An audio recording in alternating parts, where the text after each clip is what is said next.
Good morning, everyone.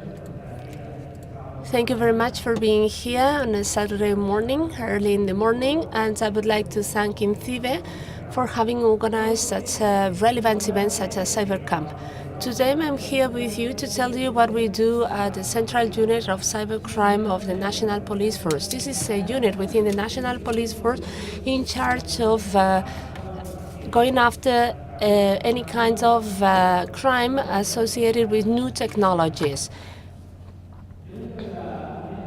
So within the Central Unit of Cybercrime, I work in a department which is known as Technical Department or Technical Section. Here we carry out IT forensic analysis for any type of digital evidence. What do we mean by that? I'd like to start my presentations by sharing with you what IT forensic analysis is about.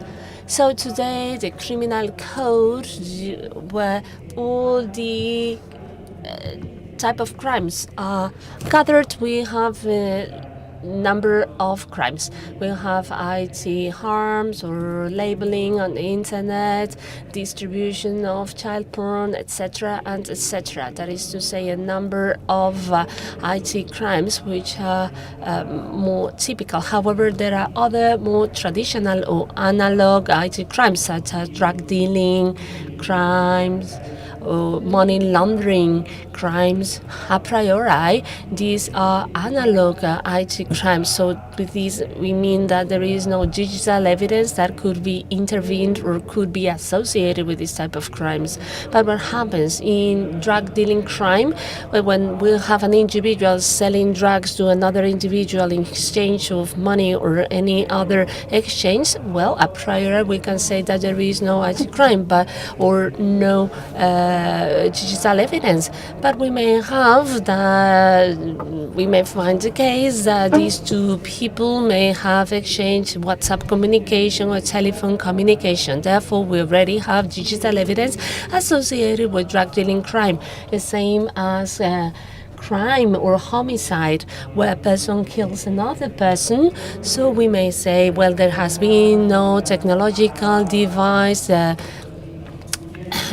in the actual homicide, but if we have the person running away, the killer running away, and he has been in a camera, or for instance he was wearing a smartwatch and then his location has been tracked through GPS, we already have digital evidence. So that digital evidence has to be looked into so that we can identify and find the criminal.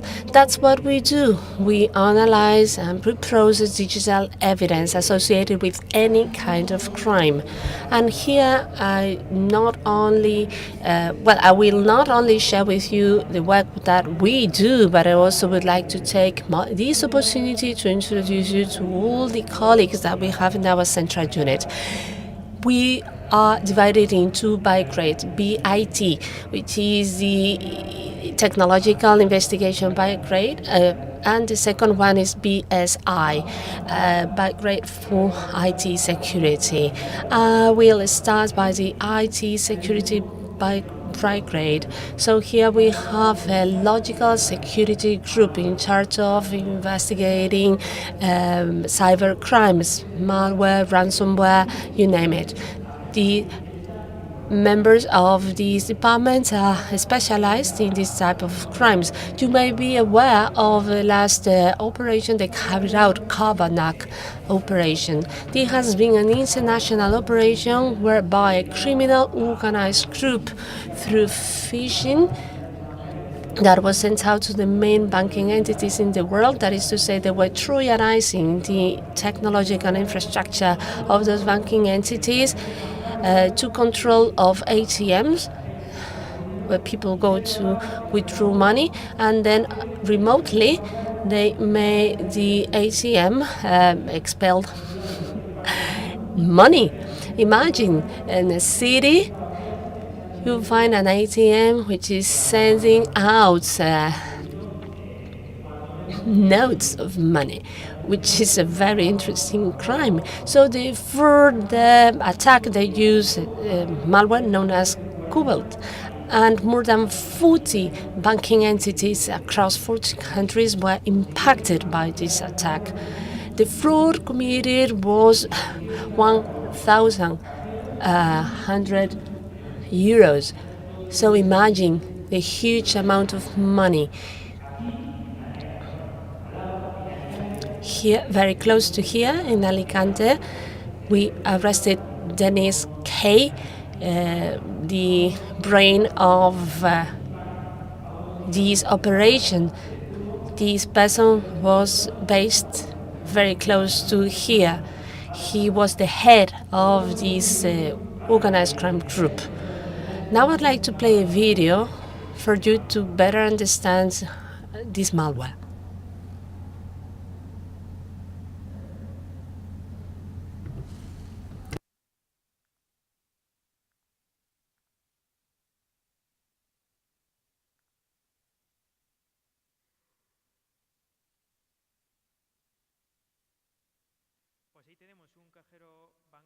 So this is an ATM.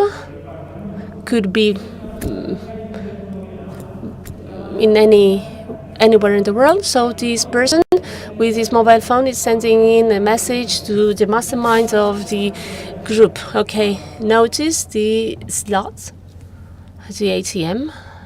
Notice magic, okay, has been opened, and then it has been sending out money. So this ATM has been remotely controlled. So this mule, this person who was collecting the money, okay, sends out his text message or this WhatsApp. The money, the ATM started to send that money. So this person is carrying this backpack, but it's not because he's back from the gym, but because he is been collecting money all around the ATMs in the city. How do you think about this crime? Has it been well thought or not? Okay, remotely controlled ATMs. So this investigation is very, very complex, as you may guess.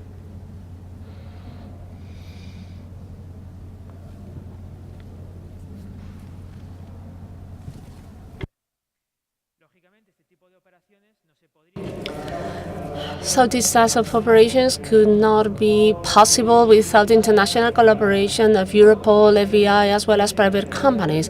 That photograph there is a photograph from the search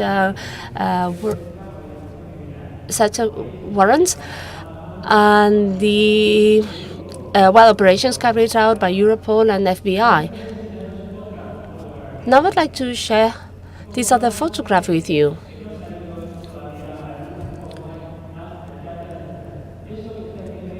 So this kind of behind-the-scenes photograph. This is the forensic lab that was set up to process all the digital evidence that were found in the domicile of those people. If you may go and think, is that a kitchen? Yes, that is a kitchen, the kitchen of the person, that we arrested. So we have here some garlic, okay, to guarantee the integrity of the evidence. And then we have here these forensic stations that are analyzing hard drives, mobile phones, etc. and etc. During the entry, when we go in there, when we search the home, one of the main pillars of the search warrants is just to take control of the home or of the lab, and then to gather all the digital evidence and to process it. And we have to do that on site as we get there. Otherwise, that information, as we know, is highly volatile, may be easily lost, and it is no use. It's not valid to analyze it 1 year later. So this is the war room that we created in our police station, just to analyze all the information that we go through our search. So we don't have lots of time to analyze it. Criminal procedural law says that a person can only be arrested for 72 hours up until he is freed or he is taken to court. So therefore, we have 72 hours to carry out our investigation whilst the person is under custody. So here we have the collaboration of Europol, financial police in Spain, FBI, and any other teams specialized in organized crime. So therefore, we set up a forensic team, a joint forensic team, to gather as much information as possible and to analyze it. So this person is, at this point in time, in prison. So there is another group of anti-piracy. As the name says, we prosecute the crimes against intellectual property. We may think that these, for instance, I don't know, if I'm watching a football game on an illegal basis. So we are going beyond that mindset, that perspective. Nowadays in Spain, in Europe, in the world, we have huge organized crime groups that are making huge amounts of money through illicit content, for instance, without paying for football licenses, etc. So OP Casper was an operation that was dismantled, and it was a Premier League of football all over the world, and we arrested the criminals here in Spain, and actually only a few kilometers away of where we are now. So this was the headquarters, so to speak, of the largest organization for illegal TV broadcasting in Europe, so all over the world. They were the only ones to broadcast IPTV of high quality. For that, you really need like huge data processing data. I cannot do that at home with a Raspberry.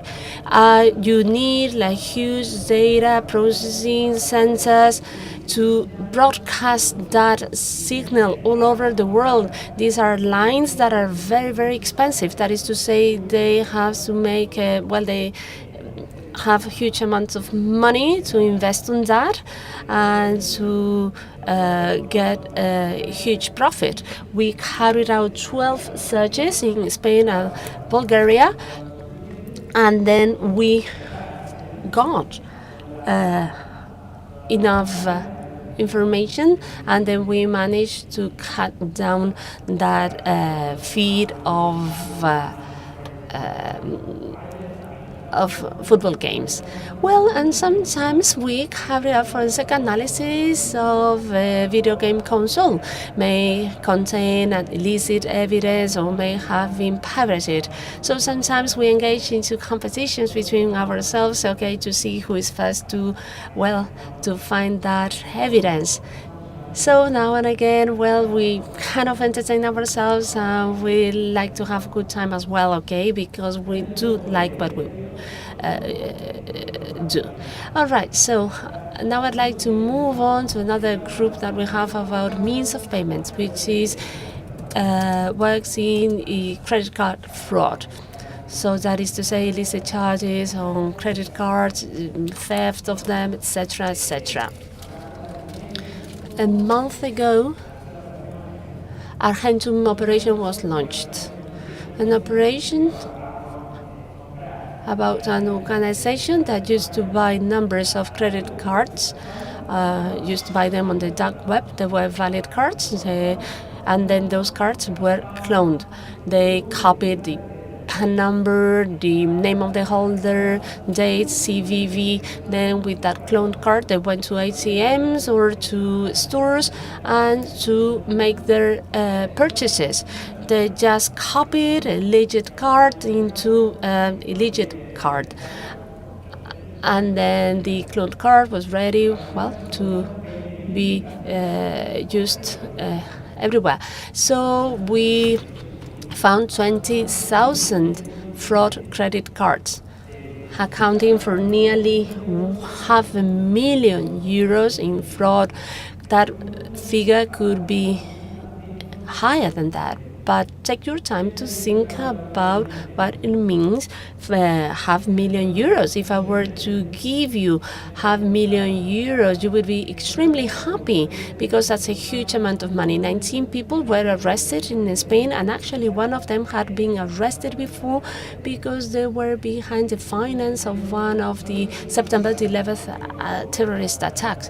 So that money that they get, they don't use it to buy a home on the seaside, but they continue to use it for illicit activities. I'd like to play a video so that you see everything that they had in the headquarters. So these are the colleagues from the Prevention and Reaction Unit. So they had a master key. So the main objective is to ensure that everything is under control so that when investigators go in, they are not harmed. They are professionals and they know how to do that, okay? So once everything is safe, okay, that the area is safe, then the search starts.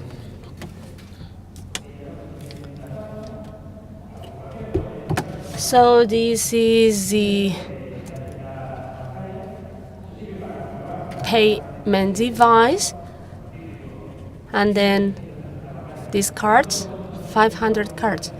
Everyone has 400 credit cards at home, isn't it? Okay, we have these credit card terminals, then also these tickets, like for like pay slips, and then we have these huge amounts of credit cards.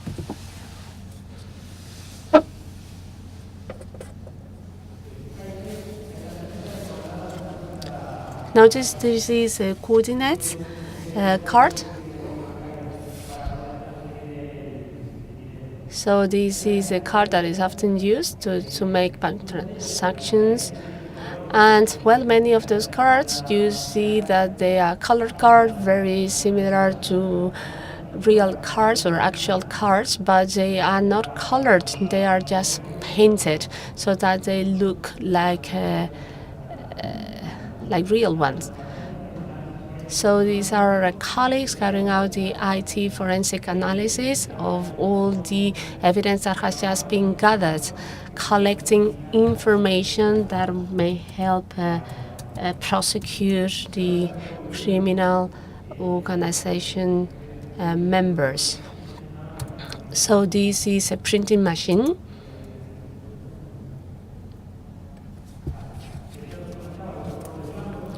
So these are blank cards that can be printed, where data are also recorded. So this is the surveillance camera of a store. Okay, this person gets a credit card terminal. Okay, unplugs it, puts it in his backpack and takes it away. Sometimes we think that it's very difficult to get a credit card terminal, that you need to discuss that with your banks to open a bank account. Well, you can do that, but you can also steal it right away.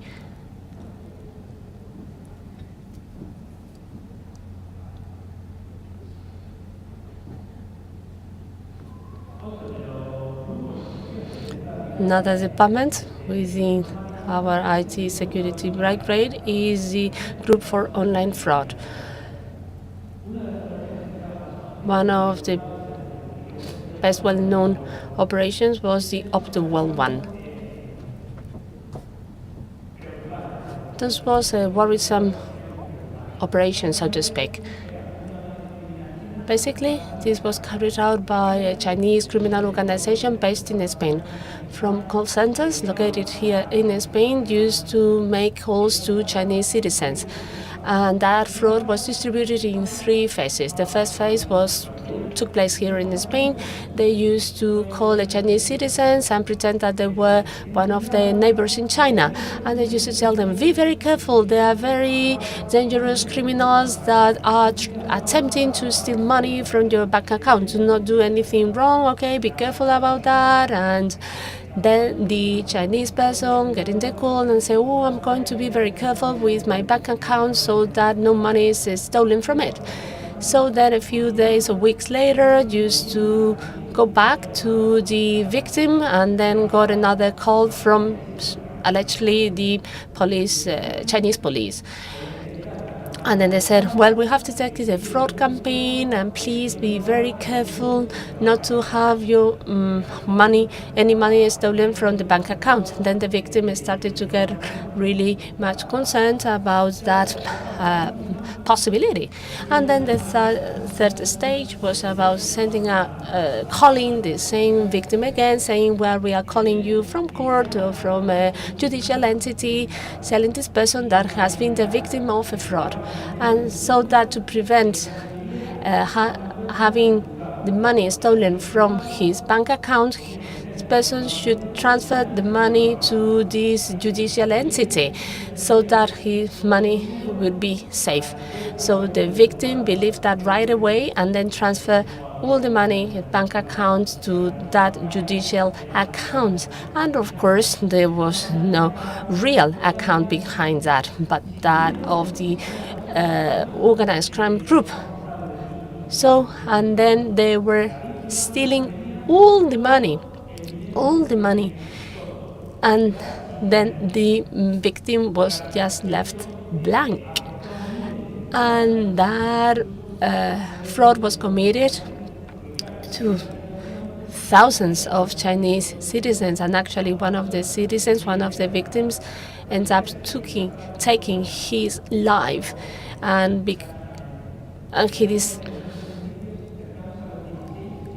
then the group made a profit of nearly 16 million euros. So here in Spain, we dismantled 13 call centers or homes from where these massive calls were made on a 24-hour basis to Chinese citizens. We arrested 279 citizens, 13 call centers.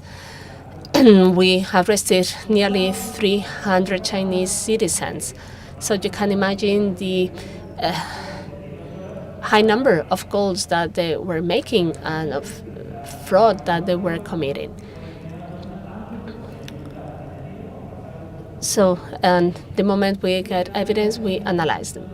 So these citizens were Chinese, and then that margin that I told you before is reduced down to 24 hours. That means that we do not have 72 hours to gather the evidence. So now we are shifting down from 72 hours to 24 hours. So this becomes very, very difficult, because in 24 hours, we have to make the arrest people and then do all the proceedings and then analyze evidence. Taking 279 arrested people to the court is very difficult, okay, or to the police stations, take the positions, etc. Well, if you want to take a look at these call centers, do not picture like a huge, call center. So they only had like these small tables and just a can of Red Bull, so that they were kept away and they could keep making calls and committing fraud. So here on the right we have all the criminals. So they had very many people making calls, therefore making a higher profit, and they were recruiting criminals, and they were kind of crowded or crammed in those call centers. And now, shifting topics, Okay, let us move on to another bright grade. So this is the one that has been out there for longer. So that is to say, technological investigation. This is divided into sections. I'm not going to go into operational data, but I'd like to tell you that one of the sections is about networks, where investigations are carried out about any type of crimes committed online, labeling through Twitter, Facebook, etc., slandering, and then also, for instance, in the case of someone has publishes on Facebook that has committed a crime, and you may think that who is so stupid to do that? Well, if we go back, okay, in time, we may remember those cases of people who have been speed driving and then they just post their videos on Facebook, okay? So they are stupid enough, okay, to post the evidence. And therefore, we have cyber patrolling. That is to say, searching the internet, social media for crimes. If I detect a video in Facebook carrying out an illicit activity, we already have the evidence. So therefore, we take it from there and then we initiate our investigation up until we identify the criminals. Cual sea, vale. Una de las operaciones. One of the operations, which is a bit different compared to the ones we're used to, was the operation called Torre. What was it about? Basically, it was fighting the illegal sales of drugs through the internet. For example, false Viagra through the internet, a price which was 4 times lower compared to the real price.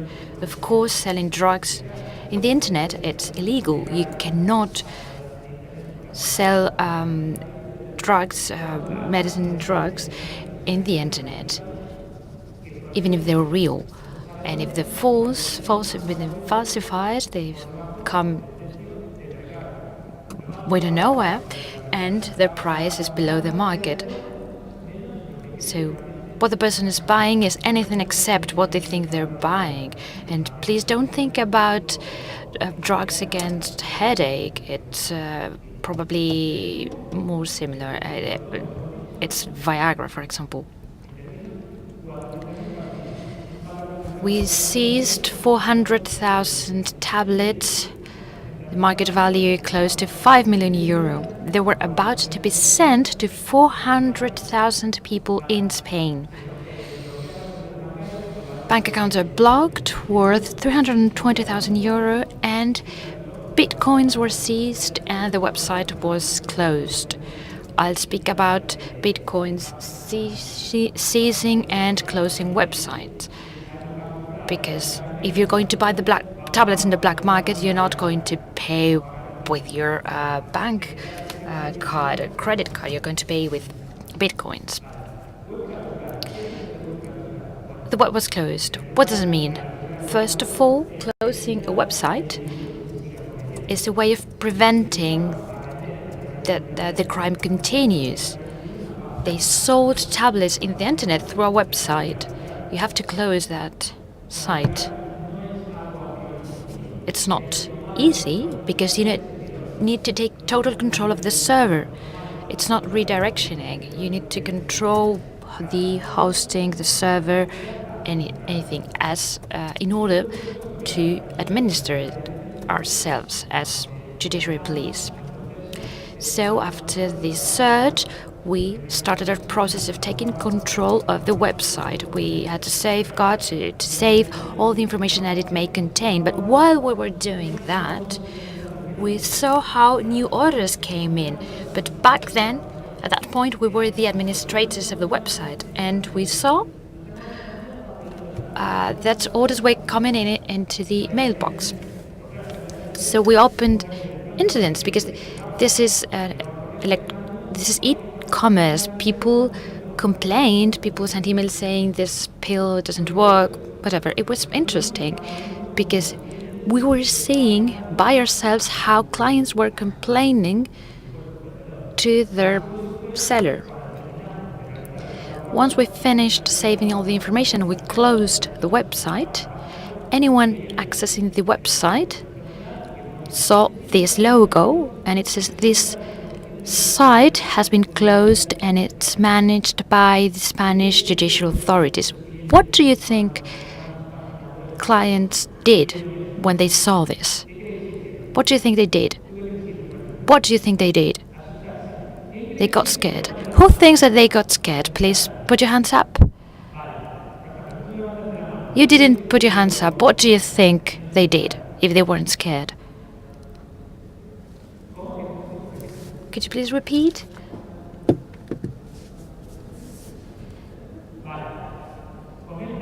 He's saying that they stopped sending emails complaining because they realized that the police was in control. No, they sent even more emails complaining. But, well, how is this possible that the police left them without their tablets? That happened. This is real life. Sometimes real life is beyond your expectations. And now, what about Bitcoin seizing? If a criminal organization commits fraud, they have euro. That money has to be seized because they have an illegal origin. But what happens with Bitcoins? We have to seize them. We need to take them from the criminal organization. How do you do that? Physical money is easy. You take the money, you put it into a bag, and you put it into the bank. But what about Bitcoins? You cannot take them. I'm going to explain what we do in order to seize Bitcoins very quickly because we don't have much time. Let's see if I can do this because my screen is duplicated, so I have a hard time seeing what's going on. I have a folder with this file, a Bitcoin generator and a hash. What's this hash for? You see this hash, H1? This hash is the digital signature of this file. And I use this to check that no one has modified my file. If someone changes the content of this file, I realize that because the digital signature has changed. Why don't I want that someone change the content of my file? Well, this file has this content. This is not connecting to the internet. This is executed locally. I move the mouse around my screen and you see green dots. These are public and private keys. Once it's over, it has generated a public key and a private key. What does it mean? This is a Bitcoin purse. The public key would be like my bank account number, and the private key would be our online banking password. We print that, and once it's been printed, we transfer the money from this criminal organization to the public key. Once the money is there, we put it into an envelope on paper, we seal it, and we handle it to the judicial authorities. This way, Bitcoins or any type of cryptocurrency, it's legally seized. If you're thinking that I've opened a PDF with a it was opened before, perhaps there's money? Well, yes, there's money. If you want to take it, do whatever you can, but in that public money, there's money, and with the private key, you can take it. It's my money, you can take it, but only the first one can take it. And it's not a joke. Someone's laughing.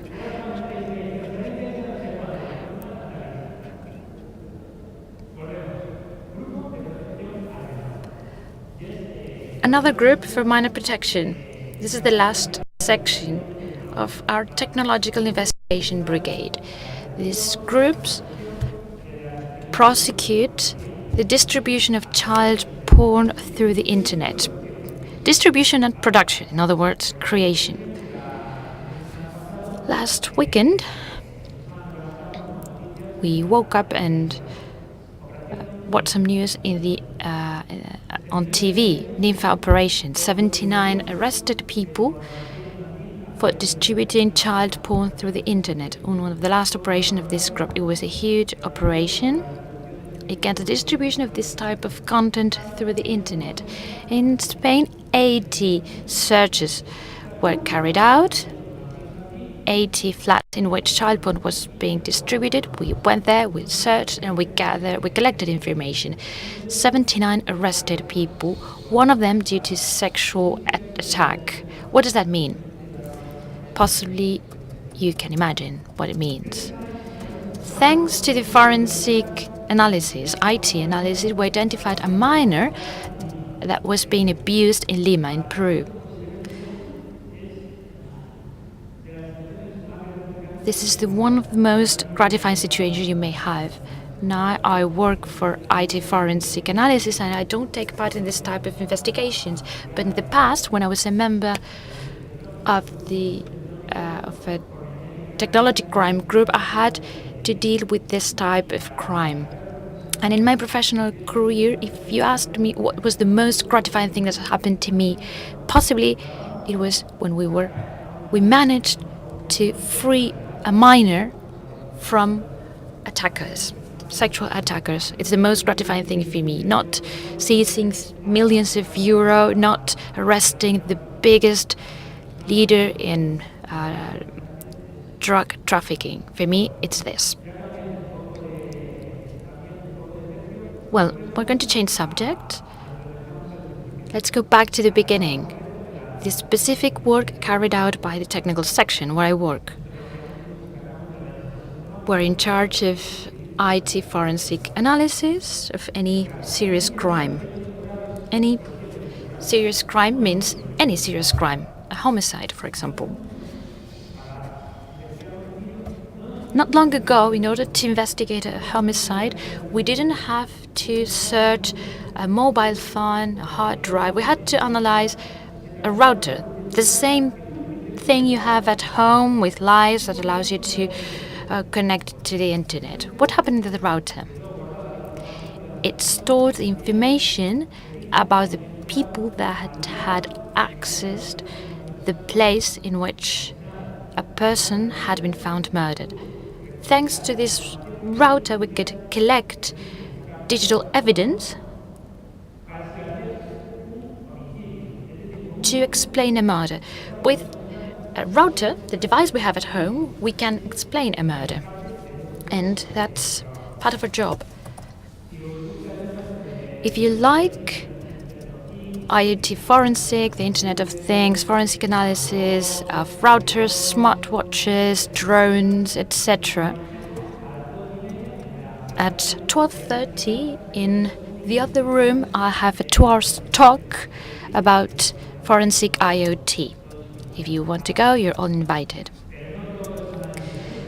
But we don't just analyze routers. The big workload, 80%, 90% of our day, it's devoted to supporting entries and searches of our own unit and the rest of units of General Division of Judiciary Police and other units. What does it mean? 10, 15 years ago, perhaps, when we carried out entry and search, for example, due to money laundering, the company issuing false contracts to get illegal money, that in that office there were huge amounts of paper. Every communication was in paper, payrolls were in paper, agreements were in paper, so we didn't have anything to do. What happens today? Today, paper does not exist anymore. If you go to an office or if you want to check your payroll, probably you won't have a paper. Someone will send an email to you. It's in the server. That's our work. we don't look for evidence on paper. We look for evidence in servers, in the cloud, in data centers. That requires advanced technical knowledge in order to be able to access the information, discard what's not of interest, and focusing exactly in what we need to incriminate the criminal organization. To give you an idea about the number of operations we take part in order to process digital evidence, just in 2018 so far, we've taken part in more than 100 operations of entry and search to collect and extract digital information, which used to be in paper, and nowadays it's in digital support. And this is increasing. We have more and more digital evidence to be processed. At home, in the past, we didn't have a mobile phone. Now we have several phones, several tablets, laptops, hard drives, internet connections up to 1 gigabyte. We're fully connected to the internet. And, of course, that's a place where the National Police Force has to be in order to gather or to collect information. Let's go back to operations. Operations in which we've taken part of the last months. The operation called Mito, a criminal organization devoted to drug trafficking, one of the biggest ones at world level, was dismantled. Among the arrested people were José Ramón Prado Bugallo, also known as Cito Miñanco. 139 bank accounts were blocked, 5 ships, 171 flats, and 15 million euro. It's a traditional crime, drug trafficking. It's not particularly technological, but that initial crime has links to money laundering, among other things, which are more technological. Another operation by UDF called Enredadera, a corrupt organization that worked, so to speak, in 44 city councils. There were falsified contracts in order to install traffic lights and traffic radars. 39 arrested people, 16 mayors, members of the city council, heads of local police, businessmen and women. So these crimes, they're usually analog, but they have a digital component. And our last operation, which was quite important, was called Apollonia.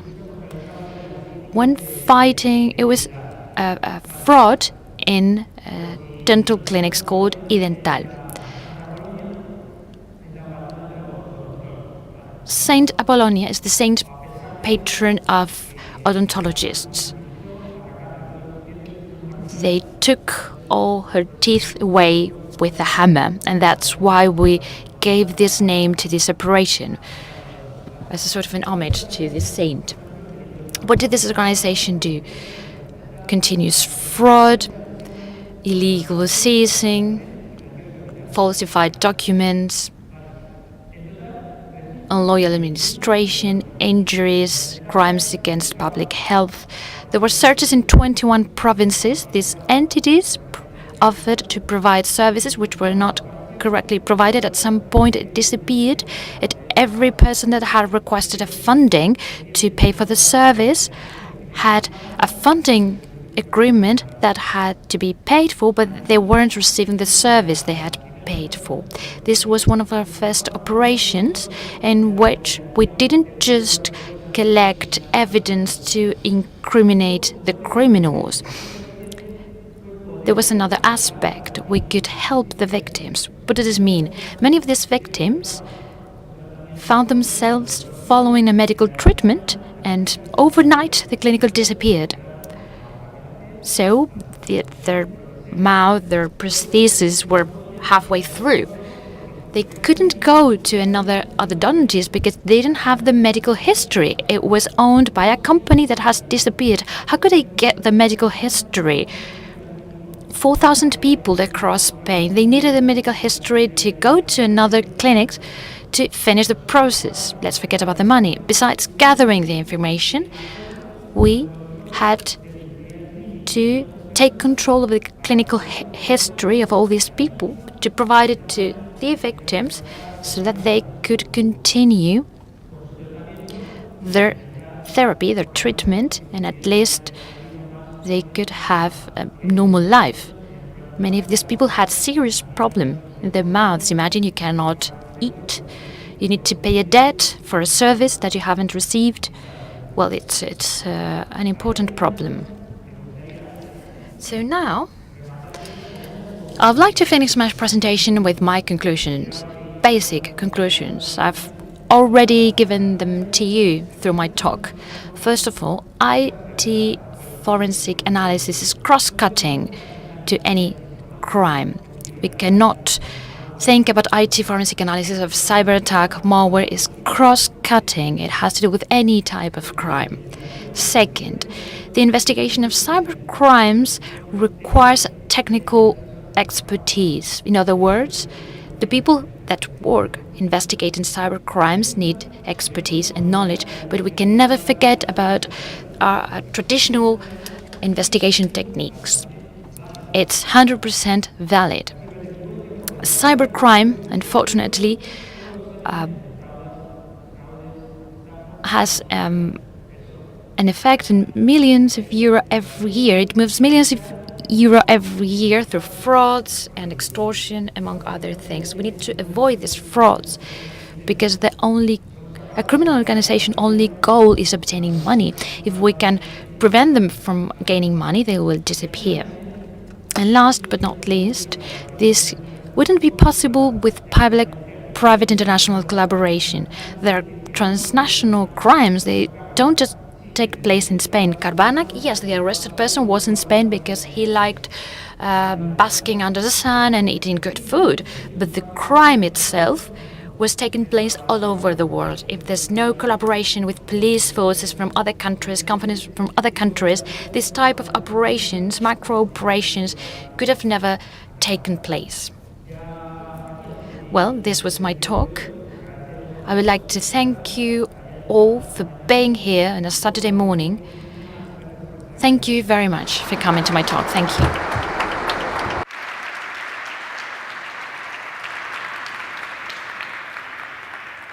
Si alguno tenéis Any questions? Good morning. With regards to digital evidence,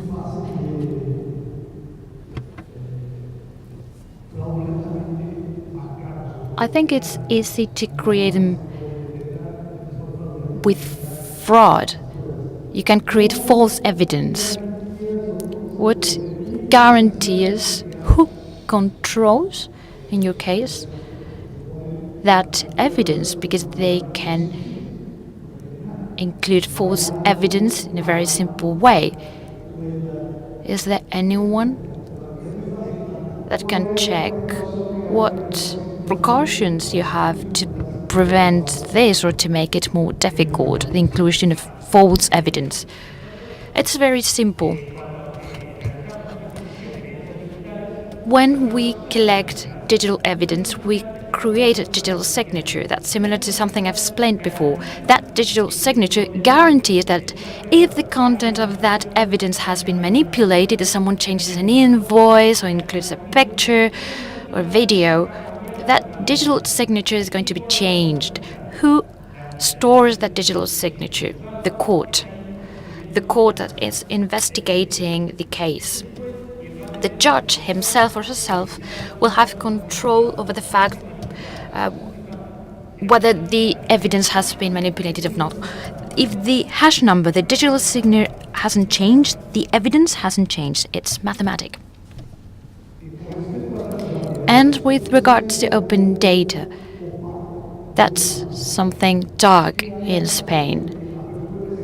What about opening that information and other information? What's the police force doing in Spain so that the citizens can have an idea of how this works, the efficacy level you have there, and or how they can help so that things get better.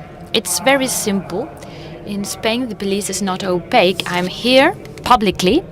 Anyone can see me explaining my work. That's not opaque. With regards to a traditional investigation at police level, we have information newsletters where we explain the investigations carried out. We publish statistics on a yearly basis, and the justice system it's the same. Judgments are public. You can check why a person has been sentenced or not. It's a public process. It's not opaque at all. Any other questions?